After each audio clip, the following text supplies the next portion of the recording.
কোথায় গেল মেহনতি খেটে খাওয়া কৃষকদের টাকা দেওয়ার গল্প? কোথায় গেল মায়েদের সম্মান রক্ষার গল্প? কোথায় গেল বেটি বাঁচাও বেটি পড়ানোর গল্প? আপনারা প্রত্যেকে শুনেছেন 2014 সাল থেকে একটা অপদার্থ সরকার, যে সরকারটা যখনই মাইক নিয়ে কথা বলে শুধু মিথ্যা প্রতিশ্রুতি দেয়, মিথ্যা কথা বলে। তার প্রথম মিথ্যা কথা, নরেন্দ্র দামোদর দাস মোদী জনগণের জন্য ভাষণ দিতে এলেন। তিনি বললেন, আমি ভারতবর্ষের চৌকিদার, আমি ভারতবর্ষের মানুষ, আমি ফকির আদমি, আমার আগেও কেউ নেই, আমার পিছেও কেউ নেই, তাই আমার চুরি করারও কেউ নেই, আমার 56 ইঞ্চি ছাতি, আমি ভারতকে রক্ষা করব, আমি দেশকে রক্ষা করব। বলি দাদা, যে সময়ে চীন আমাদের জওয়ানকে মেরে দিয়ে চলে যাচ্ছে, যে সময়ে চীন আমাদের মানচিত্র থেকে ভারত ভূমিকে কেটে নিয়ে যাচ্ছে, কোথায় আপনার 56 ইঞ্চি ছাতি যখন নিরস্ত্র জওয়ানদেরকে নরেন্দ্র দামোদর দাস মোদীর সামনে হত্যা করছে, কোথায় তখন আপনি বলেছিলেন বেকার ছেলেদের 2 কোটি চাকরি দেবেন, আপনি সমবায় বিক্রি করছেন, আপনি রেল বিক্রি করছেন, আপনি এলআইসি বিক্রি করছেন, আপনি ব্যাংক বিক্রি করছেন। নাজিরপুর ইউনাইটেড ব্যাংকটাও আর নাজিরপুর ইউনাইটেড ব্যাংক নেই, পাঞ্জাব ন্যাশনাল ব্যাংক হয়ে গেছে। 2016 সালের 8ই নভেম্বর রাত 8টার কথা কেউ মনে আছে আপনাদের? এখানে যারা বসে আছেন, আমার মাইকের আওয়াজ যতদূর যাচ্ছে, অন্ধভক্তরা যারা আমাদের কথা শুনছেন, মনে আছে সেদিন নোটবন্দীকরণের মাধ্যমে বলেছিল নরেন্দ্র দামোদর দাস মোদী যে গরিবকে নাকি বড়লোক বানাবে। জনধন যোজনার মাধ্যমে অ্যাকাউন্ট করে প্রত্যেকের অ্যাকাউন্টে নাকি 15 লক্ষ করে টাকা দেওয়া হবে। আমরা ভারতবাসী, তাতে বাঙালি, অল্পতে স্বপ্ন দেখতে ভালোবাসি, তাই আমরা নরেন্দ্র দামোদর দাস মোদীর কথায় স্বপ্ন দেখতে শুরু করেছিলাম কি? ভালো বাড়ি, ভালো গাড়ি, ছেলের জন্য স্মার্টফোন, বইয়ের জন্য গয়না। নরেন্দ্র দামোদর দাস মোদীর 15 লক্ষ টাকার গল্প শুনে আমরা ঘুমিয়ে শান্তি পেয়েছিলাম। কিন্তু যখন সূর্যের দাবদাহে প্রখর রোদে ব্যাংকের সামনে ধর্ণা দিয়ে দাঁড়িয়ে নিজের টাকা গচ্ছিত করতে হয়েছিল ব্যাংকে, যখন টাকা তোলার জন্য বারবার কাতর আর্জি জানাতে হয়েছিল ব্যাংকের ম্যানেজারকে, তখন আমাদের হুঁশ এসেছে, তখন আমরা বুঝতে পেরেছি নরেন্দ্র দামোদর দাস মোদী আমাদের সঙ্গে কি জালিয়াতি করেছিল। কিন্তু একটা মানুষ বলেছিল, একটা বাঙালি বুঝতে পেরেছিল, 5 মিনিটের মধ্যে টুইট করে আপনাদের সবাইকে জানিয়েছিল, বাঙালিকে জানিয়েছিল, ভারতবর্ষের সমস্ত নাগরিককে বলেছিল, সে আর কেউ নয়, সে ওই বস্তির মেয়ে, সে আর কেউ নয় 8 পরা শাড়ি পরা মেয়ে, সে আর কেউ নয় হাওয়াই চটি পরা মেয়ে, সে আর কেউ নয় মমতা বন্দ্যোপাধ্যায়, যার নাম 5 মিনিটের মধ্যে টুইট করে বলে দিয়েছিল আর্থিক কেলেঙ্কারির মধ্যে সবথেকে বড় জালিয়াতি এই নোটবন্দীকরণ। সেদিন মমতা বন্দ্যোপাধ্যায়কে সবাই পাগলি বলেছিল, সেদিন মমতা বন্দ্যোপাধ্যায়কে সবাই বোকা বলেছিলেন, সেদিন মমতা বন্দ্যোপাধ্যায়কে সবাই তাচ্ছিল্য করেছিল। বলছি এ আবার বলে কি?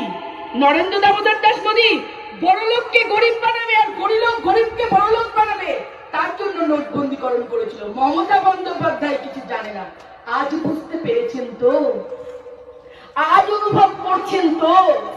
নরেন্দ্র দামোদর দাস মোদী আপনাদের ছাগল বেচা, গরু বেচা, রসুন বেচা, পাট বেচার টাকা আর্থিক ব্যাংকে সাবমিশনের বদলে কি দিয়েছে?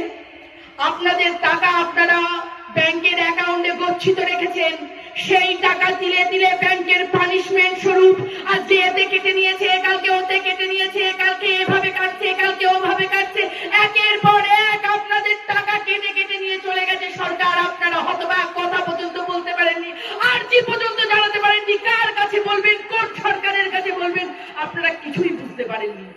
আজকে আমাদের নাকের নিচ দিয়ে সমবায় সমিতিগুলো বিক্রি হয়ে গেল, আমরা জানতে পারলাম না। আমরা ঘুমিয়ে আছি এখনো, আমরা ঘুমিয়ে আছি তখনও যখন রেল বিক্রি হয়ে যাচ্ছে। আমি বর্ষ কপালের মেয়ে, আমি আপনাদের মতো সম্প্রদায়ভুক্ত লোক, আমি আপনাদেরকে একটা কথা বলে যেতে চাই। আজকে এই বুঝের উপরে দাঁড়িয়ে আপনাদের প্রত্যেকের ঘরে ঘরে ছেলে আছে যারা পড়াশোনা করে দিলে দিলে নিজেদের মেরুদণ্ড খাড়া করে নিজেদেরকে সমাজের বুকে প্রতিষ্ঠা করার জন্য কেউ কোচিং করছে, কেউ পড়াশোনা করছে। ভাবতে পারছেন? তাদের দু চোখে একটা স্বপ্ন ছিল, স্বপ্নটা হচ্ছে কোচিংয়ের মাধ্যমে পড়াশোনা করে কিছু পয়সা রোজগার করে আমাদের নিজেদেরকে শক্তিশালী করে আগামী দিনে রেলের পরীক্ষা দিয়ে আমরা সেই চাকরি পেয়ে নিজেদের পরিবারকে সামলাবো, মা বাবাকে সামলাবো, বোনকে সামলাবো, নিজের সংসার সামলাবো। আর সেই রেল, সেই ট্রেন চোখের সামনে দিয়ে বাঙালির নাকের নিচ দিয়ে নিয়ে গিয়ে বিক্রি করে দেয়া হলো। যে ঐতিহ্যকে বাঁচানোর জন্য আমরা লড়াই করেছি, নেতাজি প্রাণ দিয়েছেন, আমাদের বিনয় বাদল দীনেশ হাসতে হাসতে ফাঁসি কাটে উঠেছে, সেই ঐতিহ্য একের পর এক এসে নরেন্দ্র দামোদর দাস মোদী আজ শেষ করতে বসেছে। নরেন্দ্র দামোদর দাস মোদী কথায় কথায় কংগ্রেসের দিকে আঙুল তোলে, কথায় কথায় সোনিয়া গান্ধী, নেহেরু, ইন্দিরা গান্ধী, রাহুল গান্ধীর কাছে কৈফিয়ত চাই, ৭০ বছরের হিসাব চাই। অথচ নরেন্দ্র দামোদর দাস মোদী ৭০ দিনের পিএম কেয়ারের ফান্ডের হিসাব দিতে পারে না। এই তো হচ্ছে আসল চৌকিদার, এই তো হচ্ছে চৌকিদার। আজকালকার দিনে প্রতিটা গলিতে গলিতে আওয়াজ উঠবে, গলি গলি মে শোরে চৌকিদার চোর হে, গলি গলি মে শোরে নরেন্দ্র মোদী চোর হে। কারণ নরেন্দ্র দামোদর দাস মোদী ভারতবর্ষের সমস্ত টাকা লুট করে নিয়ে যাচ্ছে। আর দেখুন, গুজরাটে দাঁড়িয়ে যারা যারা টাকা মেরে দিয়ে বিদেশে পালিয়ে গেছে, প্রত্যেকে নরেন্দ্র দামোদর দাস মোদীর মোদী টাইটেল যুক্ত। নীরব মোদী হাজার হাজার কোটি টাকা লোন নিয়ে বিদেশে পালিয়ে গেল, তার নামও মোদী। সরব মোদী হাজার হাজার কোটি টাকা ঋণ নিয়ে পালিয়ে গেল, তার টাইটেলও মোদী। ললিত মোদীর টাইটেলটাও মোদী। মোদী নামের লোকগুলোই ভারতবর্ষের টাকা লুট করে বিদেশে পালিয়ে যাচ্ছে, আর আমাদের অপদার্থ প্রধানমন্ত্রী সেটা গোপে তাও দিতে দিতে দেখছে, আর ফ্যাশন ডিজাইনের কাছ থেকে ভালো ভালো জামা কাপড় পরছে। উনি আমাদের শেখাচ্ছেন, ভারত তুমি আত্মনির্ভর হও। ভারতবর্ষ কবে পরনির্ভর ছিল? ভারতবর্ষের খেটে খাওয়া মেহনতি গরিব মানুষটা, যে মানুষটা দিনে দুপুরে পাট ধুয়ে তার জীবিকা নির্বাহ করে, যে কৃষক ফসল ফলিয়ে তার জীবিকা নির্বাহ করে, যে মা খাই চাল দিতে দিতে চোখের জল মুছতে মুছতে রুটি বানায়, যে দাদাটা অক্লান্ত পরিশ্রম করে তার সংসার চালায়, এরা প্রত্যেকে আত্মনির্ভর, এরা প্রত্যেকে ভারত গড়ার কারিগর। আর যে মানুষটা ভারতকে আত্মনির্ভর বলে, সেই মানুষটা নিজে কি, তার চশমাটা ইতালির, তার জুতোটা স্প্যানিশের, সে যে মোদী লেখা কোট পরে, মোদী লেখা জামা পরে, সুন্দর সুন্দর লেলিন কাপড়ের শার্ট পরে, সেটাও বাংলাদেশের। নরেন্দ্র দামোদর দাস মোদী নিজে কখনো ভারতবর্ষের জিনিস ব্যবহার করে না, নিজে কখনো ভারতবর্ষের জিনিস পরে না, আর ভারতবর্ষের মানুষকে শেখায় ভারতবর্ষ তুমি আত্মনির্ভর হও। লজ্জা করে না এই সরকারটার? লজ্জা করে না? যেখানে আমাদের নমশূদ্র সম্প্রদায়ের মানুষকে এই সরকারের প্রতিনিধিরা অপমান করে। আমরা কারা? আমরা নাগরিক। আমরা কারা? আমরা বাঙালি। আজকে দেখুন, আসামে এনআরসি হয়েছে, আপনারা প্রত্যেকে জানেন আসামের এনআরসির অ্যাকচুয়ালি কারণটা কি ছিল। প্রত্যেকে জানেন আসামে এনআরসির কারণ কি।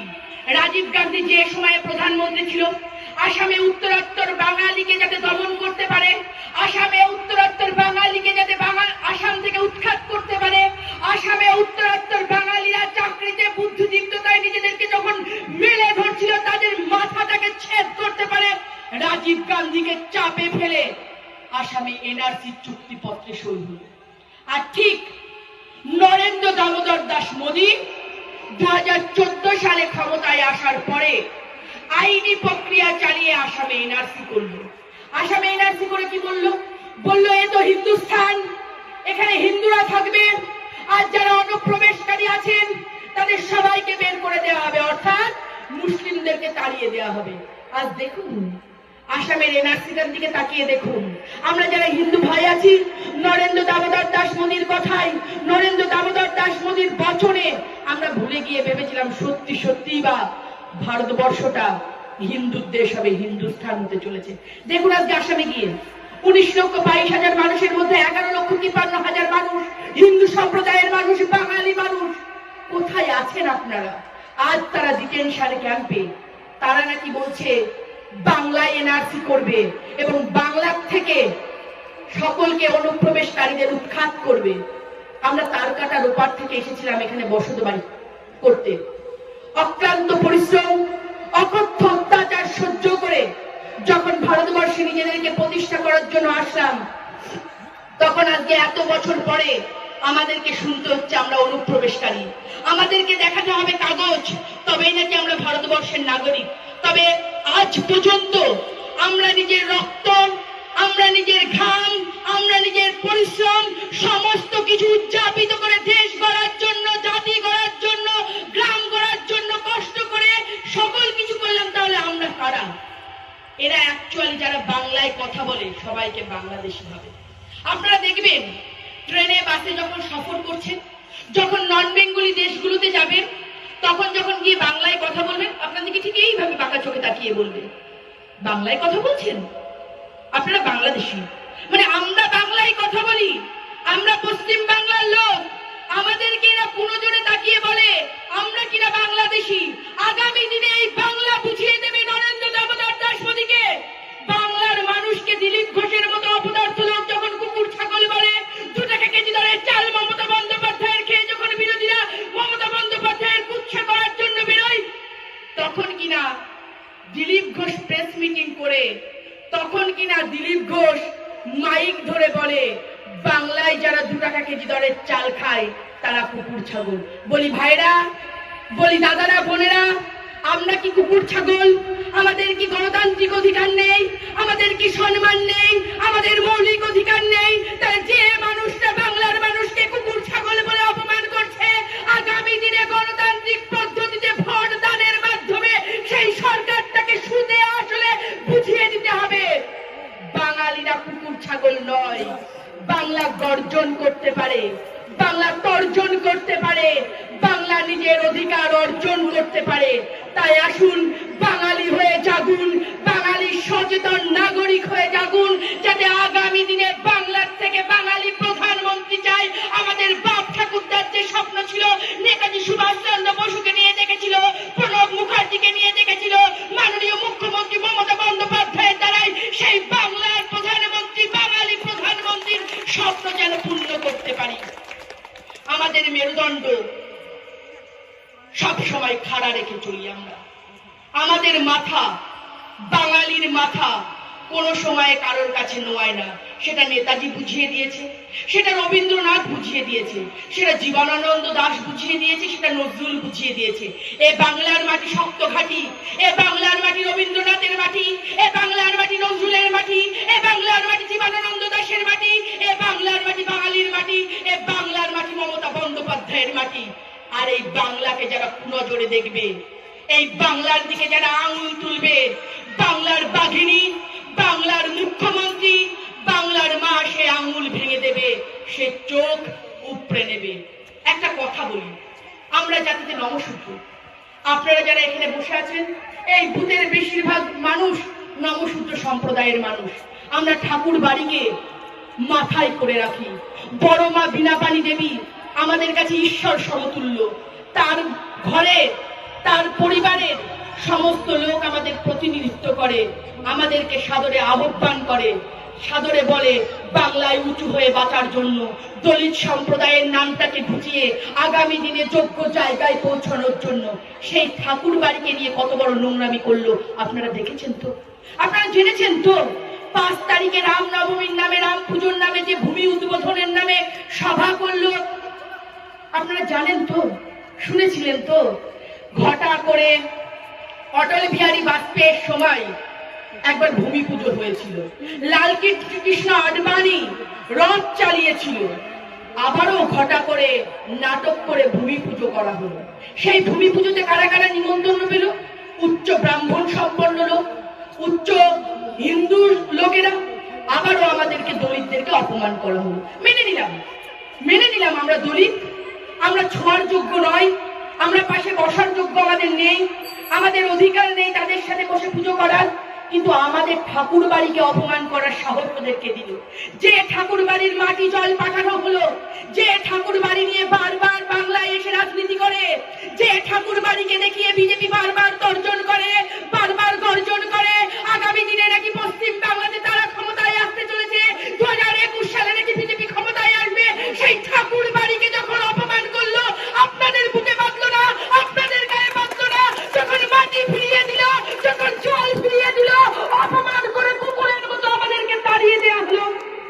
চোখের জল পড়েছিল, চোখের চোখের জল কাপড়ে মুছে সেদিনকে অনেক মা, অনেক ভাই, অনেক দাদা, অনেক কাকা শপথ নিয়েছে আগামী দিনে ওই পদ্ম ফুলের শিকড় শুদ্ধ উপরে যদি গুজরাটে না পাঠাতে পারে তাহলে বাঙালি সম্প্রদায়ের নামে, নমশূদ্র সম্প্রদায়ের নামে সকলে শপথ বাক্য গ্রহণ করেছে। আপনাদেরকে আসতে হবে এগিয়ে, আপনাদেরকে ছুটে আসতে হবে মমতা বন্দ্যোপাধ্যায়ের কাছে। তার কারণ গিয়েছিলেন 2011 সালের আগে ঠাকুর বাড়িতে, গিয়েছিলেন বীণাপাণি দেবীর আশ্রমে। 2011 সালের আগের ঠাকুর বাড়ি আর 2011 সালের পরের ঠাকুর বাড়ি কোনটা আপনাদের কাছে বেশি প্রিয় সেটা আপনাদেরকে মানতে হবে, আপনাদেরকে বলতে হবে সেই জায়গার গুণগত মান আজকে কতখানি বৃদ্ধি করেছে মমতা বন্দ্যোপাধ্যায়। মমতা বন্দ্যোপাধ্যায় জাত দেখে না, মমতা বন্দ্যোপাধ্যায় পাত দেখে না, মমতা বন্দ্যোপাধ্যায় দলিত দেখে না। জানতো গুজরাটে, জানতো বিহারে, জানতো মধ্যপ্রদেশে, জানতো রাজস্থানে, গিয়ে দেখান তো কোন হিন্দু সম্প্রদায়ের উচ্চবর্ণের হিন্দুরা যেখানে প্রবেশ করে যে মন্দিরে পুজো দেয় সেই মন্দিরে দলিত পরিচয় দিয়ে সেই মন্দিরে পুজো করতে পারেন কিনা। যেখানে দলিত সম্প্রদায়ের ছেলের বিয়েতে বাজনা বাজালে চাবুক পেটা করা হয় উত্তরপ্রদেশ মধ্যপ্রদেশের মতো জায়গায়, যেখানে দলিত সম্প্রদায়ের মেয়ের বিয়েতে বাজনা বাজালে কুয়োতে বিষ ঢেলে মানুষ মেরে দেওয়া হয়, যেখানে দলিত সম্প্রদায়ের মেয়ে আইএস হওয়ার স্বপ্ন দেখলে উত্তরপ্রদেশের মতো জায়গায় জীবন্ত আগুন জ্বালিয়ে দেওয়া হয়, সেই জায়গায় দাঁড়িয়ে কুয়োর জলটা নেওয়াও দলিত সম্প্রদায়ের কাছে অপরাধীর।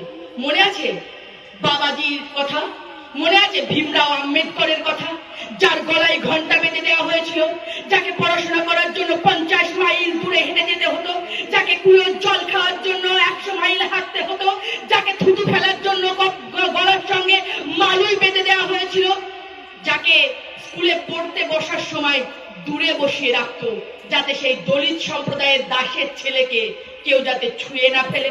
আবারও কি চান সেই দিন? আবারও কি চান মনুর সংবিধান, যে মনুর সংবিধানে লেখা আছে দলিত সম্প্রদায়ের জন্ম মনুর পায়ের থেকে চিরদিন দাসত্ব করার জন্য, কৃতদাসের মতো জীবন কাটানোর জন্য, যে মনুর সংবিধানকে গণকবরের মাধ্যমে কবর দিয়ে আম্বেদকর আমাদের জন্য মৌলিক অধিকার নিয়ে সংবিধান লিখেছিল, সেই সংবিধানের উপরে আঘাত আনতে আপনারা কি আবারও চান সেই জাতিগত প্রথা, সেই মালুই বাঁধা, সেই ঘন্টা বাঁধা, সেই স্কুলে না যেতে দেওয়া? গুরুচাঁদকেও স্কুলে যেতে দেওয়া হয়েছিল না দলিত সম্প্রদায়ের মানুষ বলে, তাকে মাদ্রাসাতে পড়তে হয়েছিল কষ্ট করে। সে উচ্চ শিক্ষিত হয়ে আপনাদের সবাইকে ডাক দিয়েছিল উচ্চ শিক্ষায় শিক্ষিত হওয়ার জন্য। আর আজকে এই সরকারটা আসার পরে তাদের ঘরের ছেলেদের ভালো ভালো জায়গায় বসাচ্ছে, অমিত শাহের ছেলেকে বিসিসিআই এর সভাপতি করছে, তাদের ছেলেকে লন্ডনে পড়তে পাঠাচ্ছে, আর আমাদের ছেলেকে ধর্ম দিচ্ছে। আমরা চাইছি রেশন, নরেন্দ্র দামোদর মোদী দিচ্ছে ভাষণ, আমরা চাইছি ধর্ম, নরেন্দ্র দামোদর মোদী দিচ্ছে ধর্ম। আগামী দিনে হিন্দু মুসলিম দাঙ্গা বাঁধিয়ে যেটা গুজরাটে করেছিল গোধরা কাণ্ড, রক্তে রাঙিয়ে হাত গুজরায় ক্ষমতায় এসেছিল, নরেন্দ্র দামোদর দাস মোদী মুখ্যমন্ত্রী হয়েছিল, আবার চাইছে শান্ত বাংলাটাকে অশান্ত করে রাম ও রহিমের মধ্যে লড়াই বাঁধিয়ে সেই লড়াইয়ে নিজেদের হাত সেকে বাংলাটাকে দখল করবে। বলি বাংলা দখল করা অত সোজা নয়, বাঙালিদের মাথা নড়ানো অত সোজা নয়। বাংলায় রয়েছে বাংলার বাঘিনী মাননীয় মুখ্যমন্ত্রী মমতা বন্দ্যোপাধ্যায়, যার শরীরের সব হাড়কটি ভেঙে দিয়েছিল হারমাদ বাহিনীরা। আর সেই হারমাদ বাহিনীরা যখন সুপ্ত ঘুমে গিয়েছিল, 7 বছর ঘরে ঘুমিয়েছিল, তাদের লাল বসন পরিত্যাগ করে গেরুয়া বসন পরে, মাথায় ফেটটি বেঁধে, কপালে তিলক পরে, জয় শ্রীরামের বুলি দিয়ে আজকে আপনাদের কাছে আসতে ভোট চাইতে, আজকে আবারও আপনাদেরকে বোকা বানানোর জন্য, সাইবারি হত্যাকাণ্ড করার জন্য, সন্তানের রক্তে মাকে ভাত মেখে খাওয়ানোর জন্য প্রস্তুতি নিচ্ছে লড়াইয়ের, প্রস্তুতি নিচ্ছে আবারও গড় কবর দেওয়ার, প্রস্তুতি নিচ্ছে সেই দিন ফিরিয়ে আনার 2011 সালের সেই চোখ রাঙানি লাল দিন। কেননা এদের ভিতরটা সেই এখনো লাল, উপরটা শুধু কমলা।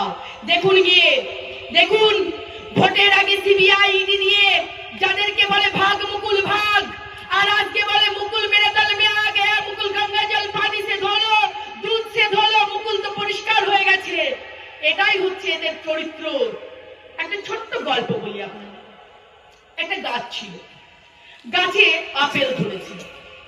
সেই গাছে বাস করতো একটা বানর। সেই বানর গাছের আপেল খেত আর সেই গাছেই থাকতো। বানরটা অচৈতন্য অবস্থায়, অর্ধঘুম অবস্থায় গাছ থেকে একদিন পড়ে গেল এবং বানরের মাজা ভেঙে গেল। বানর আর উঠতেও পারে না, চলতেও পারে না, দুলতেও পারে না, হেলতেও পারে না, তো গাছতলায় বসে থাকে। পাশ দিয়ে যখন মানুষ হেঁটে যায় তখন বানরকে জিজ্ঞাসা করে, বানর, তুমি নিচে বসে কেন? এই গাছে এত আপেল, এই গাছে এত ফল, তুমি গাছের উপরে বসো, তোমার শরীর তো খুবই খারাপ, তুমি আপেল খাও, থাকো। তখন বানর দাঁত খিচিয়ে বলে, এ গাছের আঙুর পচা আঙুর, এ গাছের আপেল পচা আপেল, এ গাছের আপেল গন্ধ আপেল, এ গাছের আপেল কেউ খায়? মুকুল রায়ের অবস্থা ঠিক সেই রকম। যখন সে তৃণমূল কংগ্রেসে ছিল তখন তৃণমূল কংগ্রেসের চাণক্য ছিল, যখন তৃণমূল কংগ্রেসে ছিল তৃণমূল কংগ্রেসের সেকেন্ড ম্যান ছিল।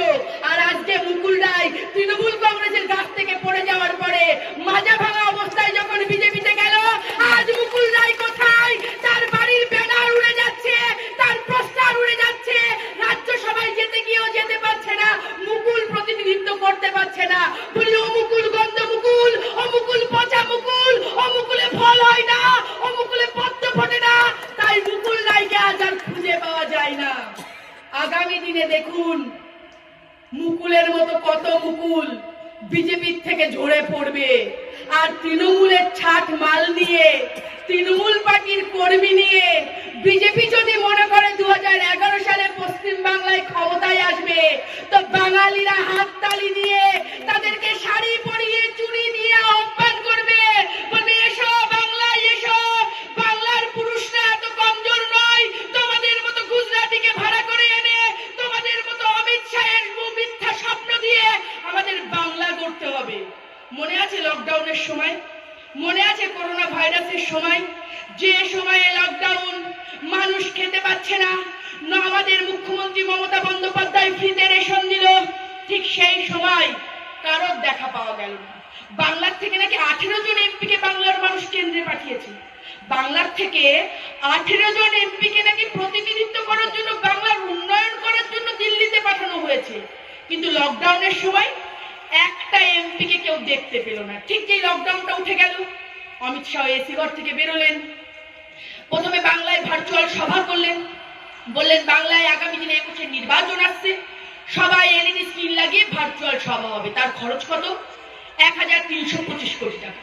সেই সভা বাংলার সমস্ত মানুষ নাকি শুনবে। ভালো কথা, 1325 কোটি টাকা খরচ করে বাংলায় সভা হলো।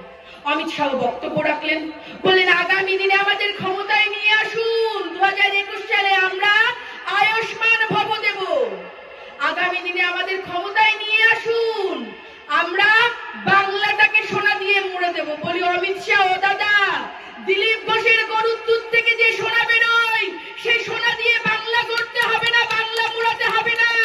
আপনার আয়ুষ্মান ভবন আগে আমাদের এখানে স্বাস্থ্য সাথী চলে, প্রতিটা মানুষ উপকার পায়, স্বাস্থ্য সাথীর মাধ্যমে হাসপাতালে ভর্তি হয়, চিকিৎসা নেয়।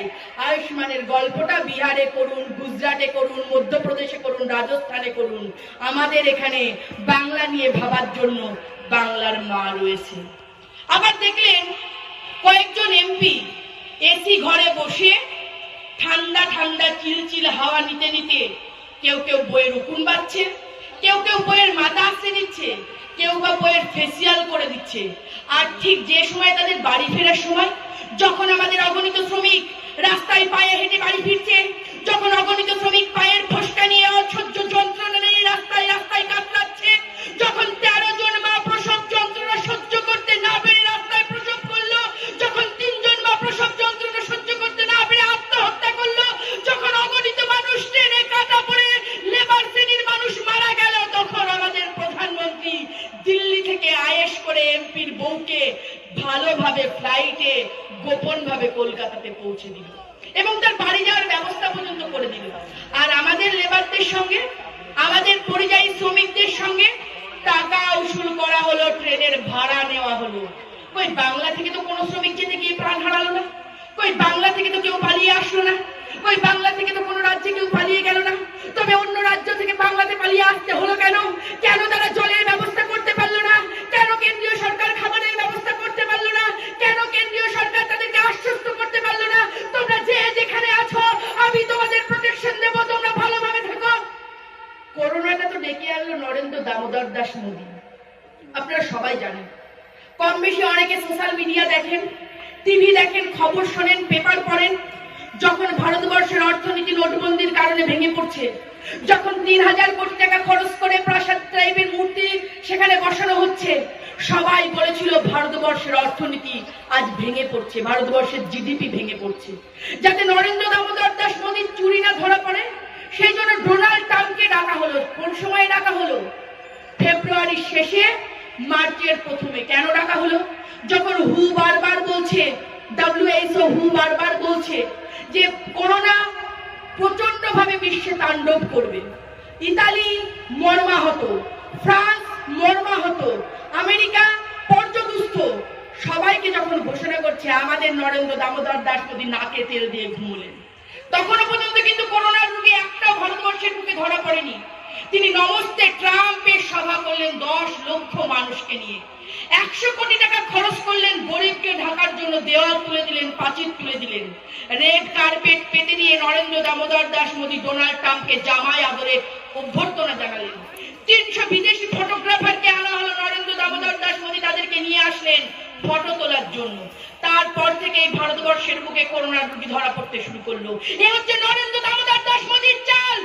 যাতে নরেন্দ্র দামোদর দাসের মোদীর চুরি ধরা না পড়ে, যাতে নরেন্দ্র দামোদর দাসের মোদীর কুকীর্তিগুলো ধরা না পড়ে, এর জন্য করোনা রোগীতে আক্রান্ত করে দিল। অনৈতিক লকডাউন করে প্রত্যেকটা ঘরের ছেলেদেরকে, মায়েদেরকে বিদেশে বিদেশে আটকে দিল। করোনার বীজ বপন করে তাদেরকে বাংলায় পাঠিয়ে দেওয়া হলো, বিভিন্ন রাজ্যে পাঠিয়ে দেওয়া হলো। তার কারণ কি? যাও এবার তোমরা যাও, গিয়ে করোনা ছড়াও, আমি নিশ্চিন্তে এসি ঘরে বসে চিল ঠান্ডা হাওয়া খেতে খেতে হাতে তালি বাজাবো, বলবো ভারতবর্ষের অর্থনীতি করোনার জন্য ভেঙে পড়েছে। সত্যি কি ভারতবর্ষের অর্থনীতি করোনার জন্য ভেঙে পড়েছিল? নরেন্দ্র দামোদর দাস মোদী বারবার কথায় কথায় বলতেন, আমাদের দেশ প্রগতিশীল দেশ, আমাদের দেশ উন্নতশীল দেশ, আমাদের দেশ এগোচ্ছে, আমরা অমক করছি, আমরা তমক করছি, হ্যান করছি, ত্যান করছি বলে বারবার প্রচার করতেন। যেই করোনার দাবদাহ শুরু হলো, অমনি নরেন্দ্র দামোদর দাস মোদী আঁচল পেতে বললেন, আমি PM কেয়ার ফান্ড খুলেছি, দাও মা ভিক্ষা দাও, দাও বাবা ভিক্ষা দাও, ভারতবর্ষকে বাঁচাতে হবে। আর সেই 70 দিনের PM কেয়ার ফান্ডের হিসাবটা পর্যন্ত নরেন্দ্র দামোদর দাস মোদী ভারতবর্ষের জনগণকে দিতে পারছেন না। আচ্ছা বলুন তো, যারা এখানে বসে আছেন, কারোর বাবা চাকরি করে, সে 5 টাকা দামে জামা পরে, কারোর বাবা মাঠে ঘাটে, সে 3 টাকা দামে জামা পরে, আমরা 2 টাকা দামে জামা পরি, কেউ 1 টাকা দামে জামা পরে, প্রত্যেকে ইনকাম করে কিন্তু পড়ে, তাই তো?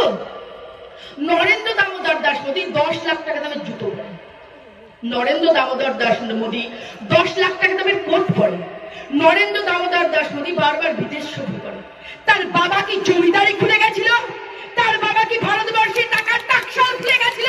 তার বাবা কি ভারতবর্ষে গচ্ছিত করে রেখে গেছে অগণিত সম্পত্তি, যেগুলো ভাঙিয়ে ভাঙিয়ে নরেন্দ্র দামোদর দাস মোদী প্লেনে সফর করছে, ইতালিয়ান চশমা পড়ছে, প্যারিসের জুতো পড়ছে, মোদী লেখা কোট পড়ছে? এই টাকা জনগণের টাকা, এই টাকা আপনাদের টাকা, যে ট্যাক্স উসুল করে সেই টাকা। নরেন্দ্র দামোদর দাস মোদী বিদেশ ভ্রমণ করে, ড্রেস পরে, ভণ্ডামি মেরে, মাশরুম খেয়ে, চুল কালার করে, ফেসিয়াল করে সেই টাকা ধ্বংস করছে। একদিন দেখবেন ইংরেজকে তাড়ানোর জন্য আমাদেরকে যেমন আন্দোলন করতে হয়েছে, ঠিক সেই রকম নরেন্দ্র দামোদর দাস মোদীকে সেই আন্দোলনের মাধ্যমে দাঁড়াতে হবে। ইংরেজদেরকে ব্যবসা করতে দেওয়ার জন্য ভারতবর্ষে আনা হয়েছিল, আর ইংরেজরা ভারতবর্ষটাকে দখল করে নিয়েছিল এবং ভারতবর্ষকে গোলামে পরিণত করে দিয়েছিল। আর নরেন্দ্র দামোদর দাস মোদী কি করছে? রাজনীতির নাম করে এসে ভারতবর্ষের সমস্ত সম্পত্তি বিক্রি করে দিচ্ছে, আর গরিব মানুষকে বলছে, খেটে খাওয়া মেহনতি মানুষকে বলছে, তোমরা চীনা জিনিস বর্জন করো, চীনা আমাদের সৈনিকদের মেরেছে। বলি দাদা, আমরা চীনে ঘুরতে যাই না, বলি দাদা আমরা চীনে বাজার করতে যাই না, চীনের জিনিস আমরা আনি না, তবে চীনের জিনিস ভারতে ঢোকে কি করে? নরেন্দ্র মোদী জবাব দিক। গরিব মানুষকে যখন চীনের জিনিস বয়কট করার কথা বলেন, তবে 3000 টাকা, 3000 কোটি টাকা দিয়ে যে মূর্তিটা বানিয়েছেন, সেই মূর্তি বয়কট করবে কে? অমিত শাহের ছেলে BCCI কোম্পানির সঙ্গে ভিভোর চুক্তি এগ্রিমেন্ট করা আছে, সেটা বয়কট করবে কে? অমিত শাহের ছেলের 50,000 টাকার রেভিনিউ স্ট্যাম্পের ব্যবসা 1 বছরে 16,000 গুণ বৃদ্ধি পায়, এর জবাব দেবে কে? এই লকডাউনের সময় মানুষ কাজ হারিয়েছে, চাষি তার কর্ম হারিয়েছে, ব্যবসায়ীদের ঘরে তালা পড়েছে, আর অমিত শাহ নরেন্দ্র মোদীর এদের ইন্ধনে, এদের সহযোগিতায় 145% সম্পত্তি বেড়েছে আদানি আম্বানিদের। শুনুন, আপনাদের পেছনে যে টাইটেলটা রয়েছে, কারোর সরকার, কারোর বিশ্বাস, কারোর মন্ডল, কেউ বা হাজরা, কেউ বা সাহা, কারোর পেছনে তো আদানি আম্বানি আপনাদের লেখা নেই। তাই আপনারা বললে কোনো আসে যায় না নরেন্দ্র দামোদর মোদী। আদানি আম্বানিদের বাঁচাতে হবে, কেননা আদানি আম্বানিরা ভোটের সময় নরেন্দ্র মোদীকে টাকা দেবে, আমরা তো দিতে পারবো না। তাই নরেন্দ্র দামোদর দাস মোদী আদানি আম্বানিদের পছন্দ করে, তাদের রিলায়েন্সের ব্যবসা খুলে দেয়, জিওর ব্যবসা খুলে দেয়, তাদের সম্পত্তি বৃদ্ধি করে, আর চাষার ঘরের টাকা ব্যাংকের মাধ্যমে কেটে নিয়ে যায়। এই হচ্ছে নরেন্দ্র দামোদর দাস মোদী, এই তার চরিত্র। আসুন, বাংলার জনগণ, বাংলার সমস্ত মানুষ যারা আপনারা আছেন, প্রতিবাদে গর্জে উঠুন, প্রতিবাদ করুন, শক্তভাবে মমতা বন্দ্যোপাধ্যায়ের জোড়া ফুল চিহ্ন পতাকাটাকে হাতে নিয়ে বুথে বুথে পৌঁছে যান। আগামী দিনে এই পদ্ম ফুলের নামে, জয় শ্রীরামের নামে যারা ভোট চাইতে আসে, তাদের গণতান্ত্রিক ভাবে সপাটে আপনাদের চড় মারতে হবে। বলি, যারা বয়স্করা আছেন এখানে বসে, যাদের বয়স প্রায় 60-70 ছুঁই ছুঁই, কটা দল দেখেছেন বলুন তো? সিপিএম দেখেছেন, কংগ্রেস দেখেছেন, বিভিন্ন দল আপনারা দেখেছেন, তাই তো? আরো আনুষঙ্গিক আঞ্চলিক দল ছিল, অমুক দল ছিল। আজ পর্যন্ত কোন দলকে ঈশ্বরের